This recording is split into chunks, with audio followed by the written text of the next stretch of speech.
punyanya siapa? Miliki siapa? Kok kalian kok tiba-tiba merasa memiliki saya? Wong saya ini bukan properti kok malah dianggap properti.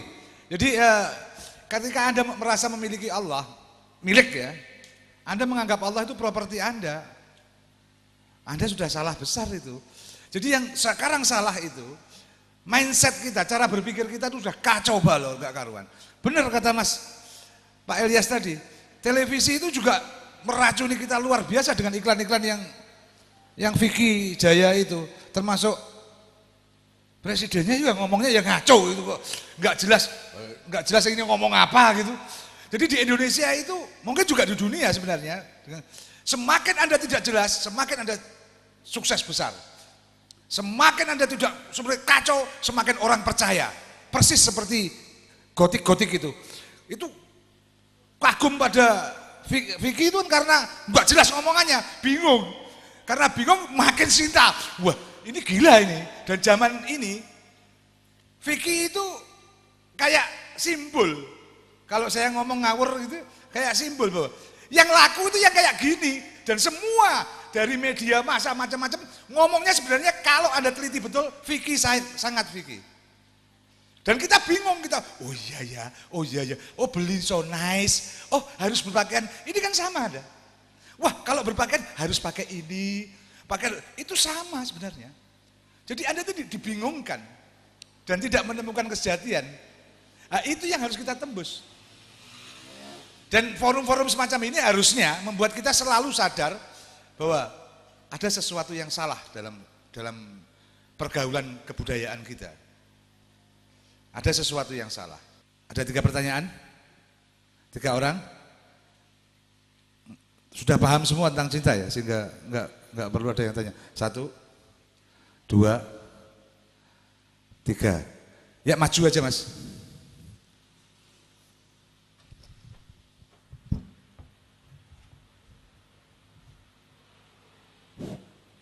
Assalamualaikum warahmatullahi wabarakatuh. Pertanyaannya, nama Habib, alamat Gembong. Pertanyaan saya tentang cinta. Cinta itu dapat diusahakan oleh makhluk atau manusia atau hadiah dari Allah Subhanahu wa taala. Terima kasih. Wassalamualaikum warahmatullahi wabarakatuh.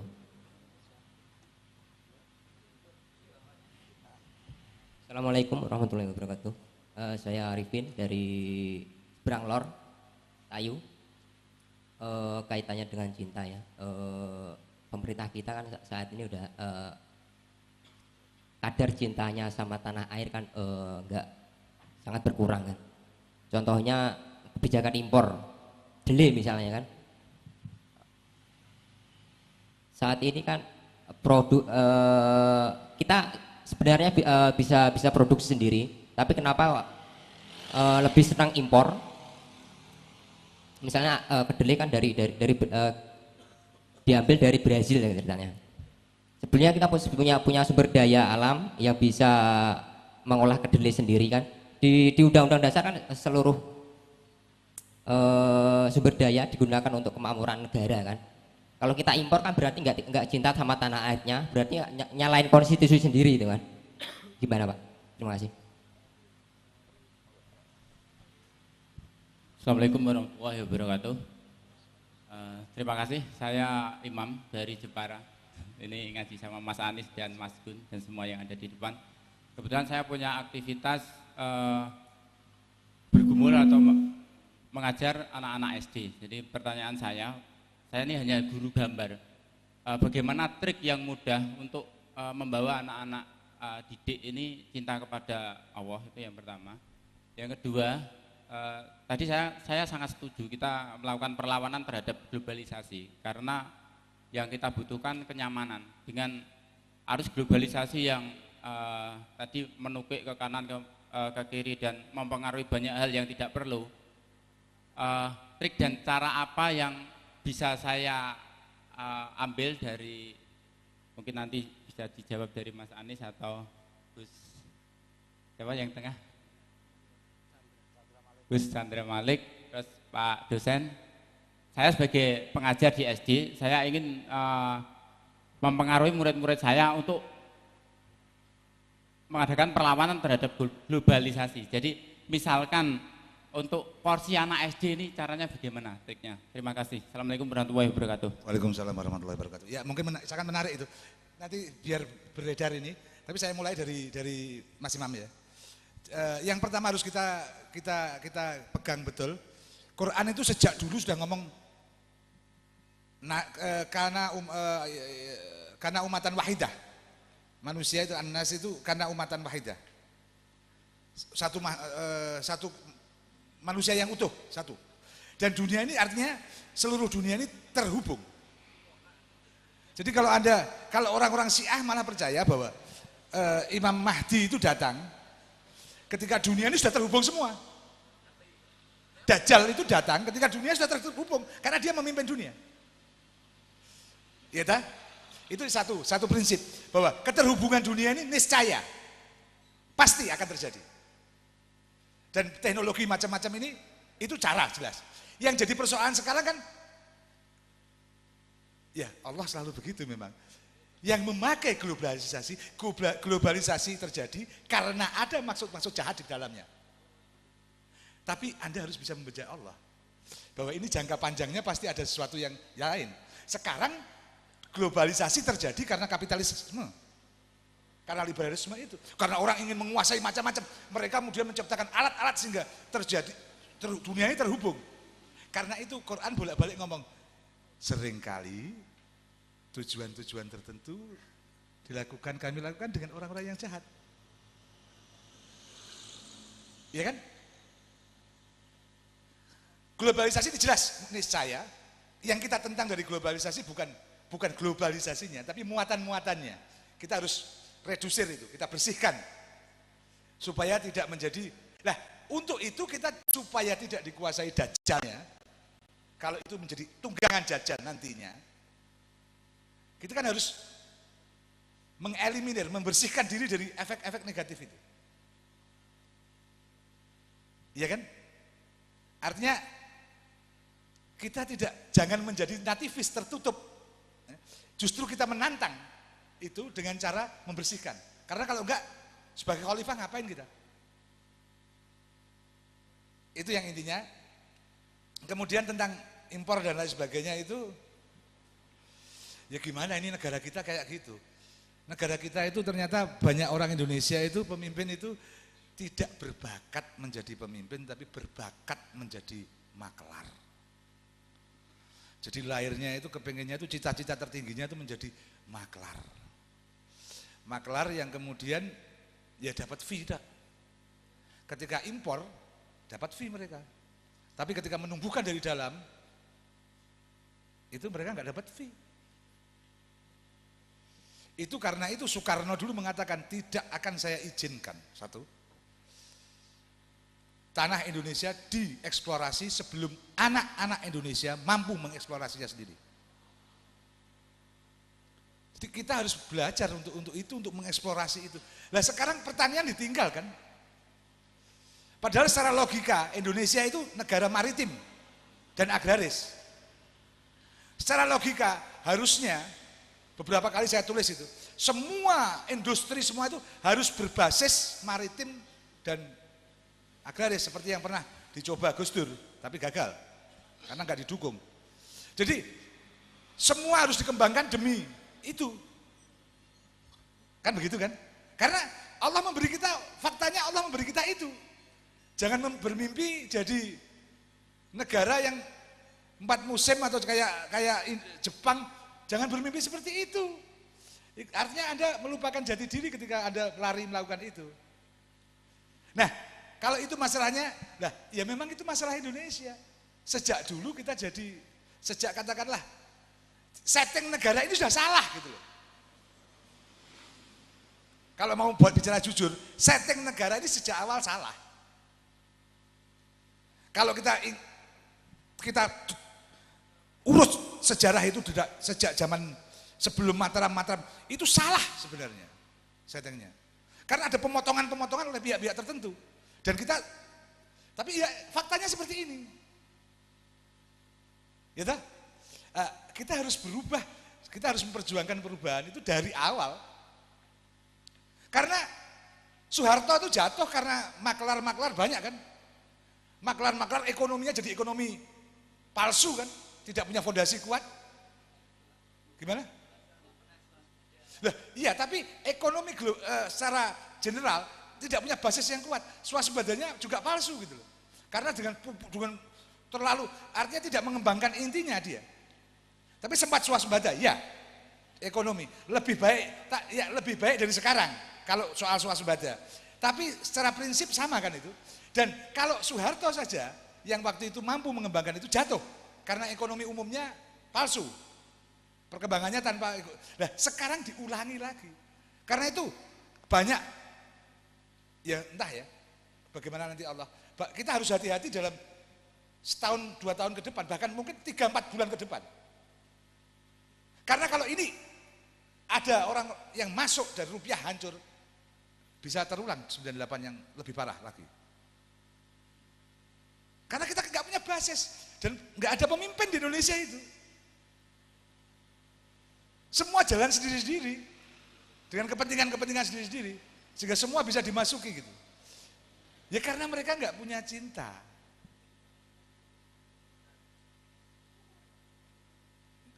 Yang punya ego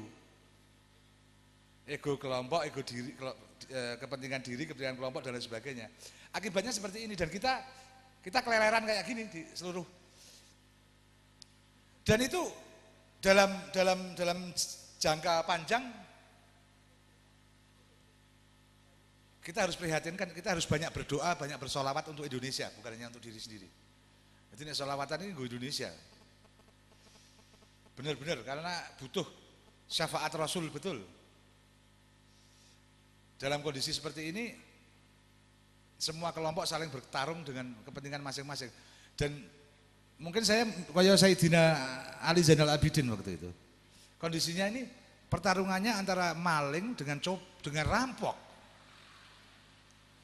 Jadi bukan antara orang yang memperjuangkan kebaikan dengan rampok misalnya, enggak, antara maling dan rampok gelutan. Dengan isu-isu demokrasi, dengan isu-isu keadilan sosial, nah, Anda termakan. Semua ini para serigala berburu onta, bukan domba. Itu satu hal. Yang kedua, masyarakat juga berpengaruh. Banyak hal dalam masyarakat ya, dalam perperangan global. Masyarakat itu dimanfaatkan untuk berperang satu sama lain. Dengan kepentingan-kepentingan. Sehingga tidak ada yang bisa dieksplorasi. Kecuali dengan ekonomi tinggi, biaya ekonomi tinggi. Akibatnya nggak bisa mandiri Indonesia. Dan itu disetting, by design. Ya mungkin itu saja. Kalau tadi pertanyaan yang pertama, cinta dari mana? Kita enggak. Hah? Hah? Mencintai enggak? Indonesia mencintai kita apa enggak? Kok menowo itu? Mungkin.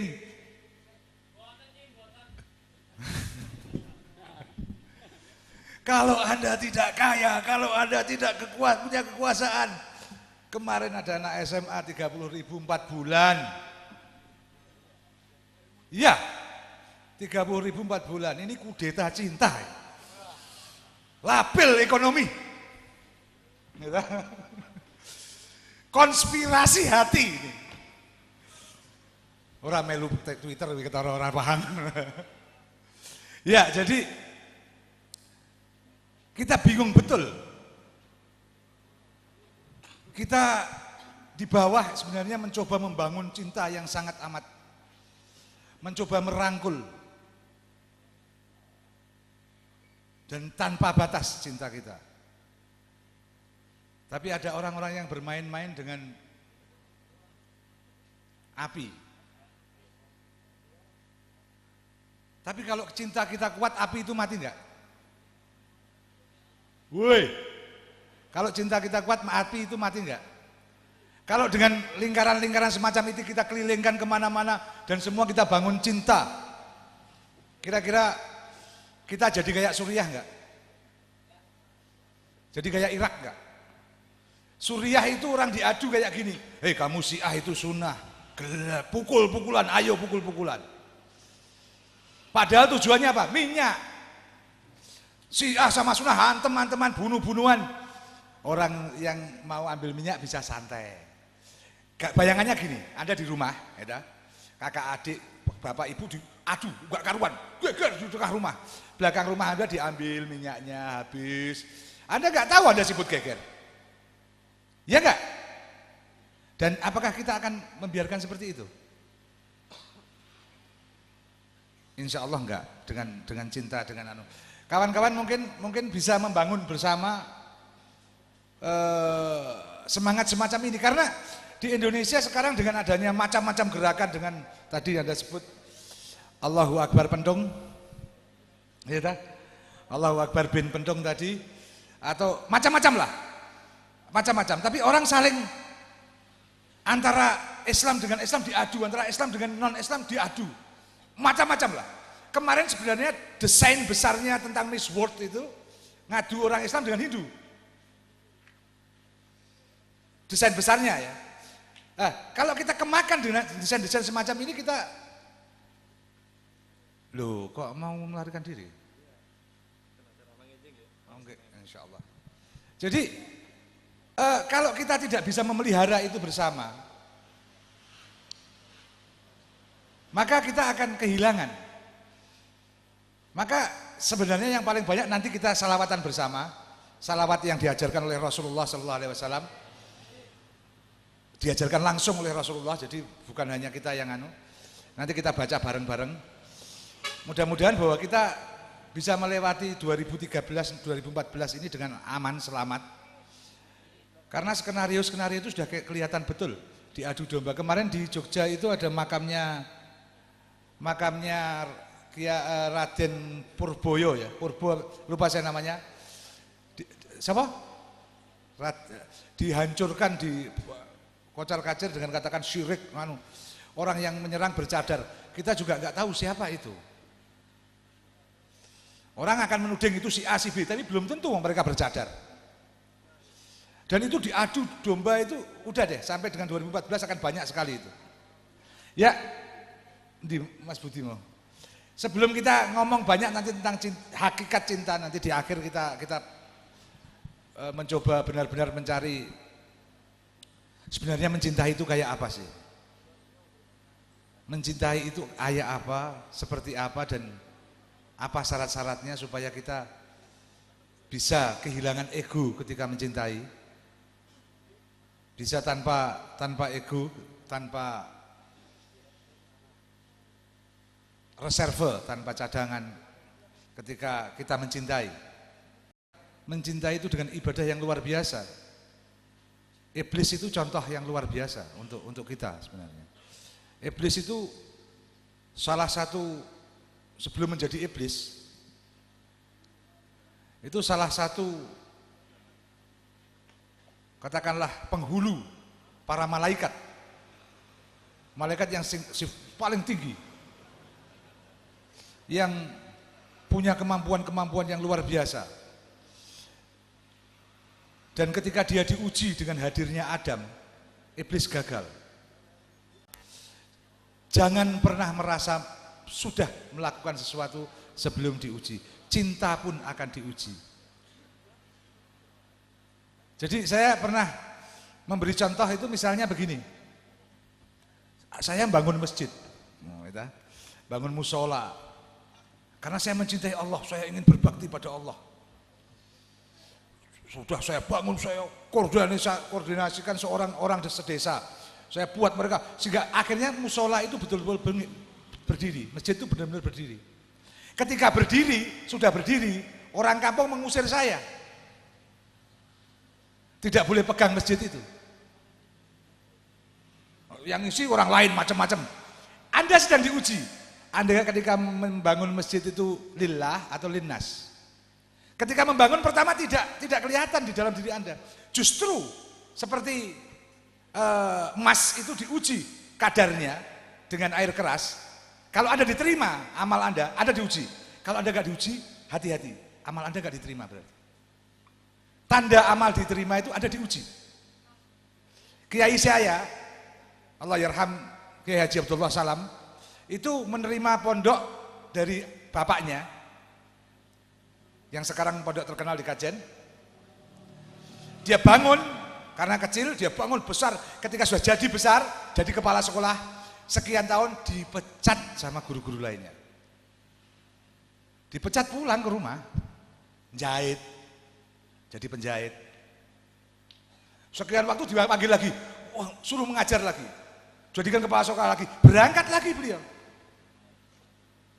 Enggak lama karena macam-macam dipecat lagi, sampai 3 kali dipecat.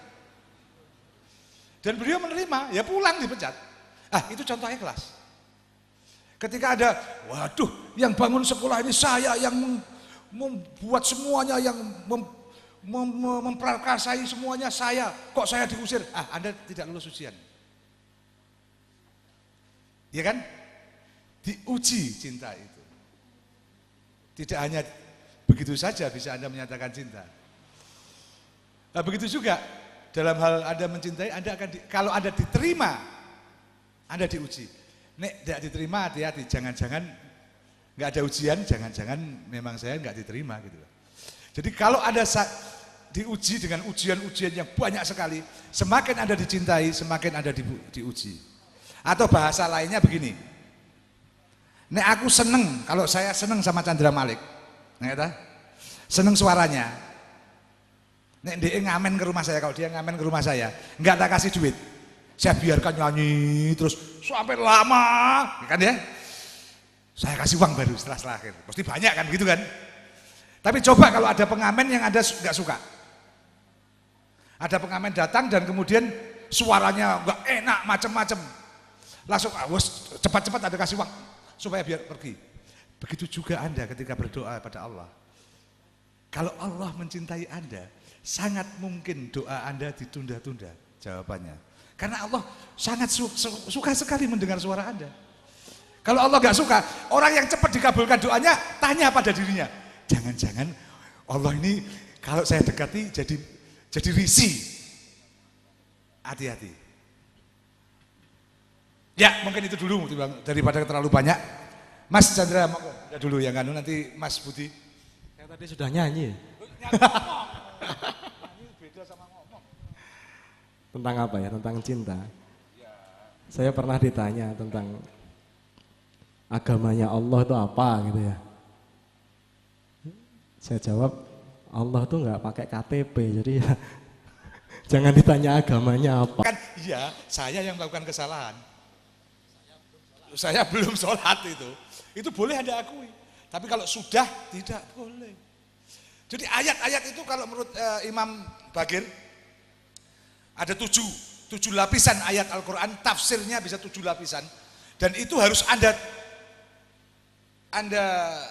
masuki setahap demi setahap sampai Anda menemukan hakikat cinta. Gitu.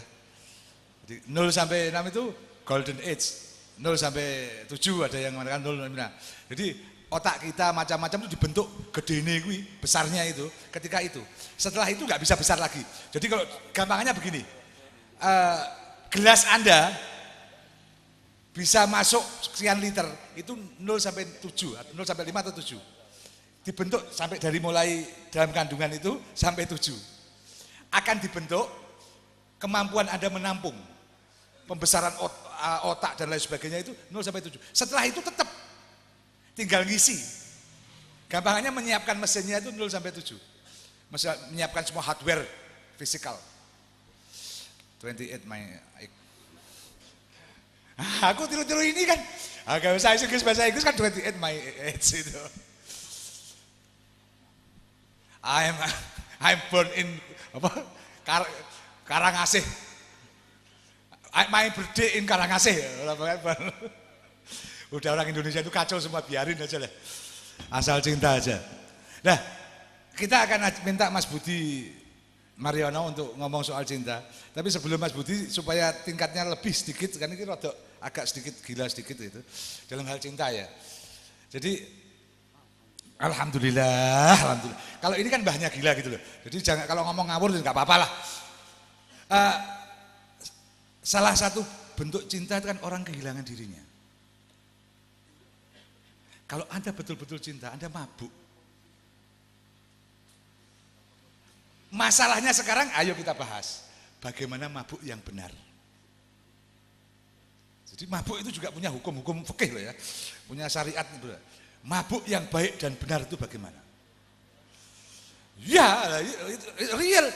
Sekarang saya ngomong, pemabuk, ini saya tanyakan di Gambang Musafaat kemarin ya. Saya tanya, pemabuk yang Anda anggap paling profesional itu pemabuk kayak apa? Hah? Gimana? Betul-betul mabuk? Oh, kok mabuk? Pemabuk yang paling hebat itu bagaimana? Yang dianggap, wah, pemabuk profesional itu. Yang bagaimana? Hah? Enggak, iya. Pemabuk yang paling hebat itu minum 1 botol tapi dia ngomong seperti orang nggak mabuk. Tidak ada orang yang tahu bahwa dia mabuk. Iya toh? 1-2 botol tetap orang dia ngomongnya masih wajar sehingga orang nggak menyangka bahwa orang ini mabuk. Melakunya, jalannya tetap sama, tidak kelioran. Ya toh? Pemabuk yang hebat itu pemabuk yang bisa menguasai dirinya. Seperti tidak mabuk. Nah, pemabuk yang berbahaya itu baru minum sesoki kecil, ngoceh kemana-mana. Kayak ini loh. Ngoceh kemana-mana, terus nanti montang-manting, lempar gelas macam-macam. Itu yang paling berbahaya. Itu pemabuk pemula itu. Ya dah? Jadi iya serius. Dan yang ngomong ini bukan saya. Jadi Abu Yazid Al-Bistami, Junaid Al-Baghdadi pernah ngomong, oh nggak bisa. Orang mabuk yang paling dahsyat itu orang yang seperti tidak mabuk padahal dia berbotol-botol minum. Nah, sekarang Anda merasakan cinta. Anda kayak cinta kan kayak orang kegila gitu. Tadi saya sebutkan jalan keliling, melewati rumahnya, kalau nunggu di depan rumah sampai dia buka jendela sedikit, alhamdulillah, gitu kan. Baru kelihatan rambutnya padahal rambutnya bapaknya itu. Alhamdulillah, hatinya berbunga-bunga. Itu kan kalau orang lihat, orang lain lihat, ini anak gila atau gimana kan gitu kan. Itu kan pemula itu. Pemula, kalau yang sudah profesional, kayak tidak butuh dia. Ketemu ya kayak nggak butuh, padahal sangat butuh. Sufi-sufi besar juga begitu. Sehingga ada kisah tentang Junaid Al-Baghdadi yang suatu saat ada seorang murid yang datang. Ya Junaid, saya ini sudah ibadah bertahun-tahun. Sholat. Bukan hanya sholat wajib, sholat sunnah, rawatib, tahajud, puasa. Tapi kok saya nggak merasa mendapat sesuatu yang, kalau bahasa fikih sekarang itu spiritual. Sesuatu pengalaman rohani kok nggak pernah. Junaid agak nakal itu. Kalau Anda tidak bisa mendekat dengan ketaatan, coba mendekat dengan ketidaktaatan. Loh, masa? Oh iya, coba. Sekarang coba tinggal, gak usah sholat, gak usah puasa, gak usah macam-macam. Nanti bagaimana dia menjawab? Anak itu pulang. Ini ngojo dipraktekkan, jangan dipraktekkan loh ya ini. Karena gila loh, gak pernah taat mau gak taat, mau kebiasaannya gak taat mau taat. Jadi ini karena guru, karena Junaid wali yang besar. Kemudian anak itu pulang tapi karena tampaknya dia tetap merasa nggak tega. Ya memang nggak puasa, ya memang nggak sholat sunnah, nggak memang tahajud. Tapi sholat 5 waktu dia nggak tega ninggal, tetap dilakukan. Suatu malam dia mimpi ketemu, katakanlah cahayanya Allah. Dalam cerita disebut itu, ketemu Allah. Dia katakan, hei tolong ngomong sama Junaid si kurang ajar itu. Kenapa dia suruh ganggu kekasihku untuk tidak taat padaku? Bangun dia. Jadi Junaid disebut kurang ajar oleh Allah. Nah Junaid, anak itu esoknya datang kepada Junaid lapor.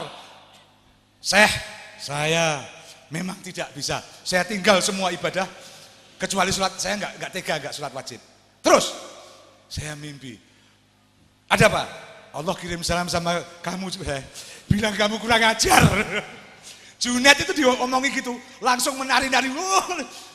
Itu Jadi malah disebut kurang ajar sama Allah. Bukan cuma disebut sebagai wah orang baik, enggak, kurang ajar kamu. Jadi hubungan dengan Allah itu akrab. Nah, begitu juga kamu dengan manusia. Kalau dengan Allah begitu, dengan manusia begitu. Rumi mengatakan siapa yang bisa berjalan di langit, dia akan santai berjalan di bumi. Jadi kalau orang berjalan di sana dengan cinta, di bumi akan dengan cinta. Itu. Ya, alhamdulillahirrahmanirrahim. Tampaknya sudah harus kita tutup. Ya, dengan kasih sayang. Menurut Budi Mariana dengan kasih sayang. Ning janjane padha wae artine kan mergo ben ketok beda ngono tok ae. Nek ora ngono ora penyair ora cerpenis kuwi. Ya, kita tutup ini dengan doa bersama. Neng mergo lagi males berdoa sing dawa-dawa ya. Ya mergo isane kuwi ya sing pendek wae. Kita baca Al-Fatihah saja. Sampai dengan ihdinas siratal mustaqim kita ulangi 7 kali dan saat itu Anda berdoa apa saja deh di hati Anda ketika ihdinas siratal mustaqim. Dan di salah satu doanya doakanlah seluruh manusia. A'udzubillahi minasyaitonirrajim. Bismillahirrahmanirrahim. Allahumma shalli ala sayyidina Muhammad wa ala ali sayyidina Muhammad. Bismillahirrahmanirrahim. Alhamdulillahi rabbil alamin. Ar-Rahmanir-Rahim. Maliki yaumiddin. Iyyaka na'budu wa iyyaka nasta'in. Ihdinas siratal mustaqim. Ihdinas siratal mustaqim. Ihdinas siratal mustaqim. Ihdinas siratal mustaqim. Ihdinas siratal mustaqim. اهدنا الصراط المستقيم صراط الذين أنعمت